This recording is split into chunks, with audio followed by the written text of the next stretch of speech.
Olá, pessoal, boa tarde. Sejam muito bem-vindos a mais uma aula de inglês. Sou o professor Tiago e hoje é a nossa aula de número 6. Bom, pessoal, então, na aula de hoje a gente vai dar continuidade ao assunto que nós iniciamos lá na semana passada, que é o Present Continuous. Na semana passada a gente viu um pouquinho sobre o uso desse Present Continuous e como é que a gente trabalha com ele na forma afirmativa. Além disso, nós vimos também as regras de acréscimo do ing aos verbos que fazem parte do Present Continuous. Hoje a gente vai dar continuidade falando um pouco sobre a forma negativa e interrogativa desse importante verb tense da língua inglesa. A nossa habilidade continua sendo a habilidade número 20 do 6º ano, que é utilizar o presente contínuo para descrever ações em progresso. Essa habilidade consta como sendo do 6º ano, mas, embora nós estejamos no 8º ano, mas esse é um conteúdo estruturante e a gente precisa fazer uma revisão dele antes de nos aprofundarmos em outros conteúdos do 8º ano, tá certo? Por isso ele está aí como habilidade do 6º. Bom, então, só recapitulando um pouco do que a gente viu na aula passada, quando a gente pensa em present continuous, essa palavra ela já nos remete a uma ação que é contínua e ocorre no presente, tá certo? Então, ele deve ser usado para expressar uma situação que está em andamento ou em progresso, tá certo? Basicamente, o presente contínuo é alguma coisa que está acontecendo naquele momento. Tudo que a gente utiliza no português, que tem as terminações dos verbos ando, endo e indo, equivale ao ing dos verbos na língua inglesa, tá certo? Vamos ver um exemplo. I am watching my English class. Então, nessa frase, o verbo watch, que é o verbo assistir, foi acrescido das letras ing, tornando-se assistindo. Então, estou assistindo significa dar uma ideia, passa para a gente uma ideia de algo que está acontecendo, que está em progresso naquele determinado momento, como vocês estão agora assistindo a este vídeo. Então, é uma ação que está acontecendo. Então, tudo que está acontecendo no momento é utilizado o present continuous para ser expressado na língua inglesa, tá? Então, na forma afirmativa, nós utilizamos ele na ordem sujeito, verbo to be, que concorda sempre com esse sujeito, seguido de verbo acrescido de ing.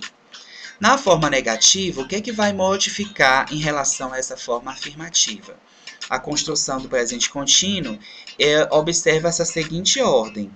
Sujeito, em primeiro lugar, assim como na afirmativa, verbo to be, logo após, mas tem um diferencial. Após o verbo to be, você vai acrescentar a palavra not, para que a frase fique negativa, tá?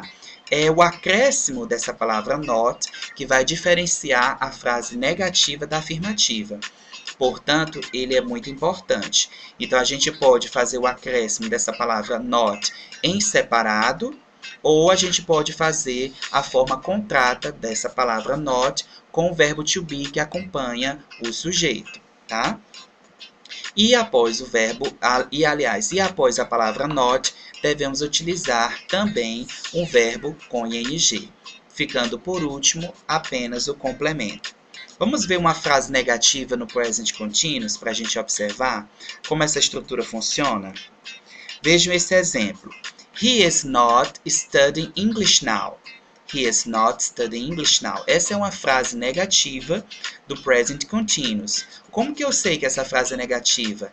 Porque nela, vocês observem, existe a palavra not. Então, toda vez que eu tiver essa partícula not em uma frase, ela significa que aquela frase é negativa. Então, nós temos como sujeito dessa frase o pronome he, que é ele, está praticando a ação.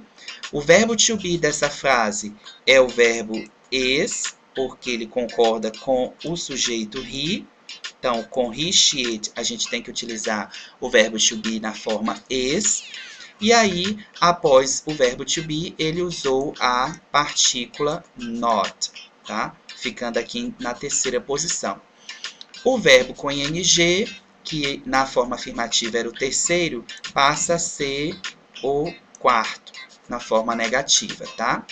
E aí, por último, também vai ficar o complemento, que vai ser todo o restante da frase. Tudo que ficar após o verbo com ing é considerado o complemento, é o que dá sentido à frase. Então, essa frase é: ele não está estudando inglês agora. Então, ele não está praticando esta ação de estudar inglês, ok? Então, essa é a forma negativa. Já na forma interrogativa, que é aquela utilizada para fazermos perguntas, o que vai ocorrer, pessoal? Vai haver apenas uma mudança de posições entre o verbo to be e o sujeito da frase. Como assim? Vocês observaram que na forma negativa, quem iniciou a frase foi o pronome he. Porém, quando a gente faz perguntas no presente contínuo, o verbo to be é que vai iniciar as perguntas, tá? Vejam, is she studying English now? Então, essa frase ela tem uma estrutura parecida com a frase que nós usamos lá na forma negativa, mas há uma diferença. Aqui o sujeito da frase é ela, que é o pronome she.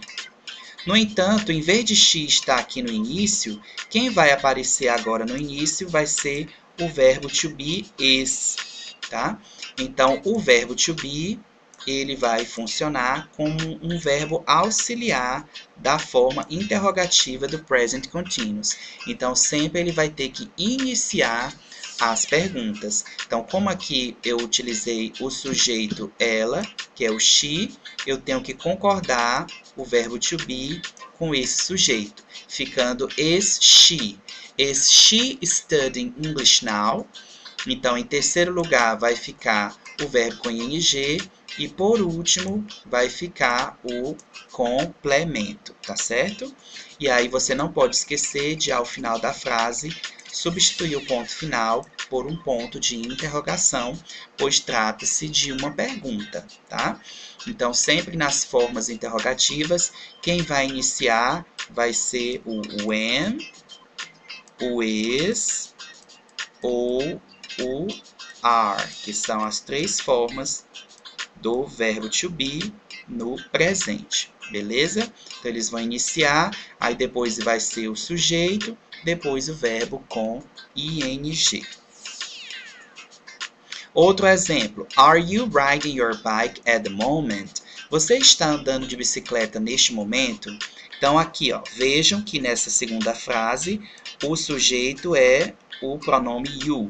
Então, qual é o verbo to be que concorda com you? Qual é o que a gente utiliza para ele? É o verbo to be are. Então, eu inicio a minha pergunta com o verbo to be are, antes do sujeito you. Are you riding your bike at the moment? Você faz uma entonação de pergunta, tá? Deixando a parte mais forte para o final. Are you riding your bike at the moment? Você está perguntando. Então, você muda um pouquinho a sua entonação, deixando mais forte o final, para a pessoa entender que você está fazendo uma pergunta. Você está andando de bicicleta neste momento? Tá? Então, toda vez que vocês forem trabalhar com formas interrogativas, lembre-se de fazer essa inversão. Tá? Usar primeiro o verbo to be, depois o sujeito, que é o contrário das formas afirmativa e negativa que nós já estudamos na aula anterior e no início desta aula de hoje. Bom, pessoal, então por hoje é só. Né? Vocês viram que eu não me alonguei muito no conteúdo, para que não fique muitas informações para vocês absorverem. Então, a aula de hoje vai ser um exercício específico sobre as formas negativa e interrogativa do present continuous. Então, no exercício da aula passada, nós fizemos a correção da forma afirmativa e na aula de hoje a gente vai ficar com as formas negativa e interrogativa, para a gente trabalhar bem essas duas formas desse present continuous, ok? Então, obrigado por assistirem até aqui, fiquem todos com Deus, happy studies and bye bye!